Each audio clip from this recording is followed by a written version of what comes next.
Alex, I've got your tyres. Cheers, mate. I'm just down here. Hello, everyone, and welcome to episode 3 of Project Mud Type. As you can see, we're going to be installing some badass off-road tyres, plus a snorkel, and we're going to be making our very own fabricated roof rack.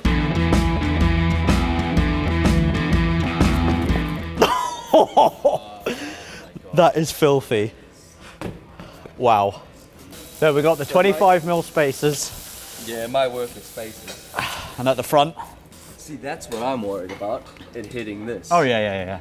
But that's why we've got spacers. Don't worry, mate. I'm a little bit worried. So the plan today is to kit the lifted mud type out with a suitably rugged set of off-road tyres and 25mm spacers. This new tyre and spacer combo therefore means that yes, the arches will be cut and delicately panel beaten into shape, so to all you sensitive X-Type lovers, you might want to sit this episode out. Meanwhile, Adam will get to work on our massive custom roof rack using 25mm box section for the main structure, followed by 20mm galvanised conduit for the basket walls. So I'm going to get started on the roof rack. This is the initial plan. Hopefully, this 1.2mm thick-walled ERW box section is going to be strong enough. We're going to find out. This is equivalent to the rear overhang, so I'm just going to stand on the back as well. It's not going to buckle, is it? Let's be fair.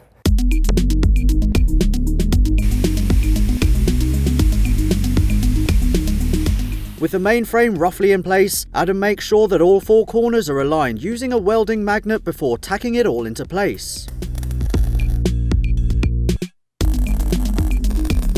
270.5 and 270.5. That is an exact rectangle. So Adam has been smashing through the roof rack. It is looking absolutely glorious. I'm very excited. Meanwhile, Gareth and I are going to put these Goodyear Wrangler tyres onto the original Jaguar wheels. Now that wasn't the plan, but there are some awesome steelies coming. To ensure that it does fit, I got these awesome Renz 25mm spacers. The main problem I foresee, should we go have a look at the car? I think the back should be all right with these spacers. Yeah, let's hope they fit. Let's hope they fit. They do. They fit. And because they're hub-centric, you'll get less vibration, not that you'll be travelling over 20 miles an hour. No. And on the front, Here we go. this is the biggest problem here. So even though we have spacers, that is what we're really concerned about. So I'm not concerned. I'm not concerned. I've bet Alex a stake that with those wheels and those tyres, and even with these, it's going to rub against this. Before Gareth and I can do anything, we need to get the tyres fitted at a local garage, which doesn't go as smoothly as hoped because one of the wheels has got a worrying crack in it. But hey, the mud type won't be smashing through the mud just yet, so until a new set of wheels arrive next week, these tyres are going on the car today regardless of the crack. With the Kodiak loaded up, we head back to This Is Your Garage where Adam has been busy on the roof rack's crossbeams.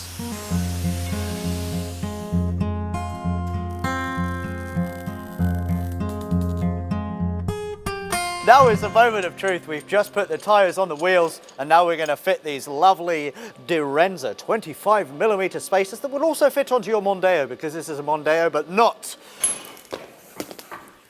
Oh, please. So heavy. Yeah, there's... It's all right.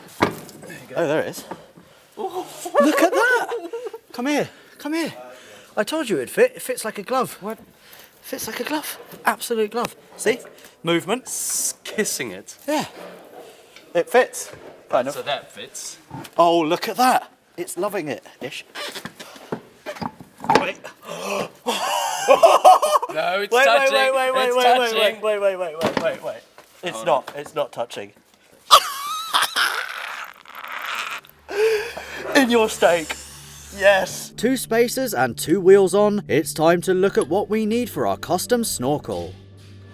Oh yeah, no, get rid of the box. Get rid of the airbox. Yeah. Just straight in. I reckon so. Right, so we've encountered an issue because the fuse box is, it's tight in there. There's no way we can reroute it. The loom is super tight, so literally there is that much give. I think it's going to require a bit more thinking.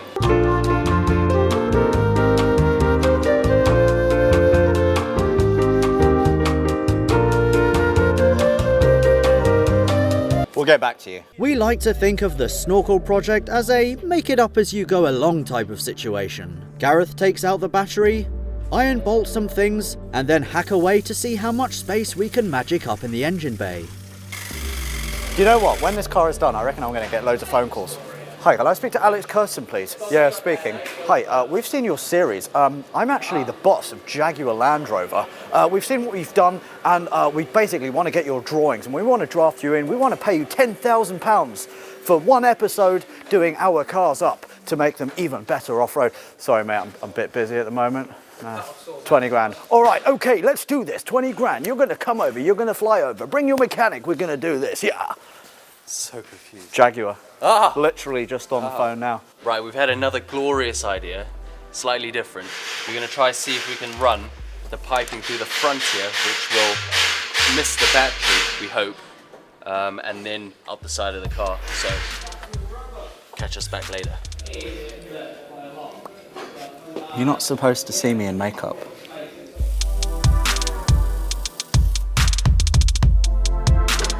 With a rough plan in place, we set about making a hole in the front wing that will act as a berthing canal for the Snorkel. I start by making multiple pilot holes, mainly because it's fun to drill into the side of a car, before Gareth marks out a rough exit point, cuts some flaps, and then grinds them off. Meanwhile, back on the other side of the garage, I've got some 20mm tube, it's just electrical conduit. First bend's been done, nice 90 degree. This is going to make the top part of the cage going to sit just inboard.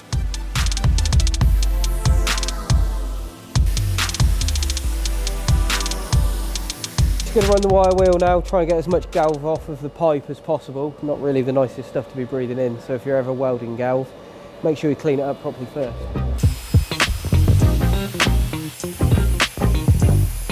once Adam finishes cleaning each area of the conduit, he seam welds everything together to complete the main structure. As he does that, we head back out to buy some heat-resistant flexible ducting to make the Snorkel, plus extra drill bits, and some paint that we'll eventually use to paint the roof rack. Back at the garage, Adam gets the roof rack onto the car. Hopefully measure up for the legs in each corner so that they can come down and spread the load.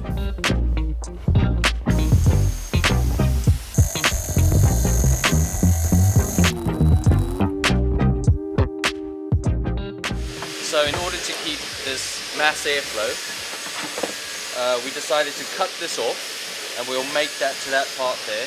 This piping should be the correct diameter, I really hope. What we'll do is we'll Jubilee clip that to the top of this airbox after it's been cut off, and then we'll route it round, and then we'll have it poking out that hole and riding up the side of the car.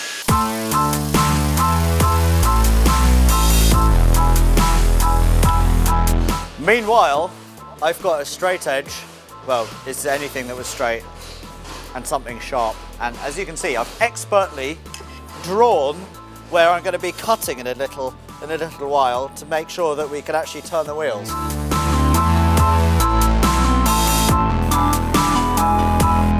It's a little bit risky running that beautiful flexi hose through the side of the car due to the fact that we hacked that apart with an angle grinder. So what we've got is some tubing that I've just split. So I'm going to try and run it around this, and it should have a nice smooth surface that won't hack the new pipe that we've just bought for a whole £40. Look at me for it. While Gareth starts fitting our new ducting to the intake, I expertly break more things to make sure there's enough room for our new tyres to turn unimpeded. Had to do a very technical procedure. Took a lot of meetings, a lot of CAD diagrams, a lot of mathematics and physics to figure out how many hits it needs. One more. There we go. Have you finished your roof rack yet? I'm waiting to put it on the roof. Go on, to make the front legs. I can't. I'm Why? not 12 feet tall. Someone decided to do the lift kit before the roof rack, so now we can't reach the roof to put the roof rack on. Broken record, Carol. As I continue to hit things, Adam starts welding the rear legs together and then to the roof rack. 2 legs on, 2 legs to design. Becoming a long day. The welder's playing up, but we're getting there.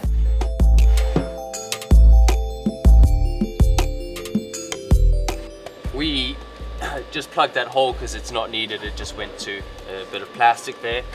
We've kept the old bit of filter box which we cut off, which is this part here, and so the mass airflow is on the side, all plugged in, so the ECU will know what it's doing still. And then routed this round around the battery, underneath the fuse box, which is still flapping about, but it's going to have to remain that way because we cut off the mounting. So that sort of sits there. We put some bubble wrap in there so it doesn't wear a hole in the pipe, and then it exits this beautifully crafted hole and up the side of the car.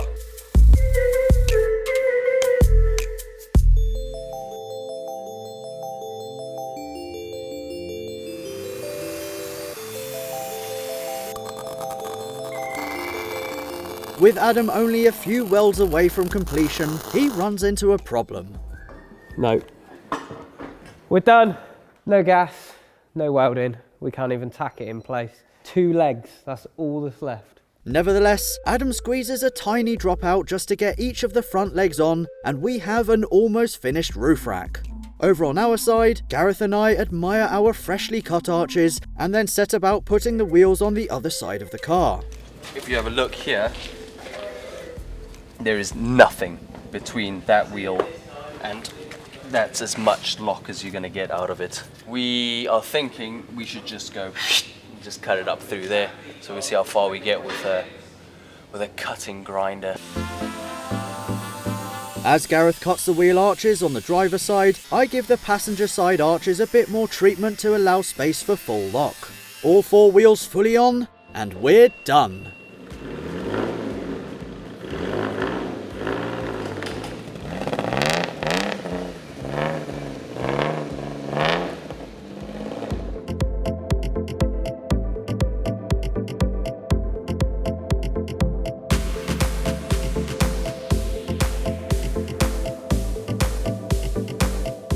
So we've spent the whole day at This Is Your Garage. As you can see, the off-road tyres are on. They went on all right. There's still a few things to do. We need to do a little bit more cutting at the front and at the rear. The Snorkel, as you can see, also not quite finished. And as you can see, our friend from Volks Techniks, bring it in, Adam. Adam, aka Carol, 2 from the top, please, Carol, has made an awesome custom roof rack, which just needs to be, it just needs a few finishing tweaks. Need some gas. We need some gas for the welder. But as you can see, the Jaguar is looking more badass than ever. We've got a little bit to do, but soon it'll be ready to hit the trails. Oh, a matter of housekeeping. For anyone wondering, what is the name of the Jaguar? I can announce that it is Floyd. And the guy who chose the name Floyd was Chris Fix's dad. This is Floyd. Also, your son said that you broke your leg, so I hope you feel better. Everyone, wish him well in the comments, and we'll see you next time. Project Jaguar, let's hug it out. Let's hug it out. Yeah! Join us next week where we'll be adding a sump guard, winch, and spotlights. If you like this video, make sure you check out the rest of the series here. And if you want to subscribe, which you probably do, click right here.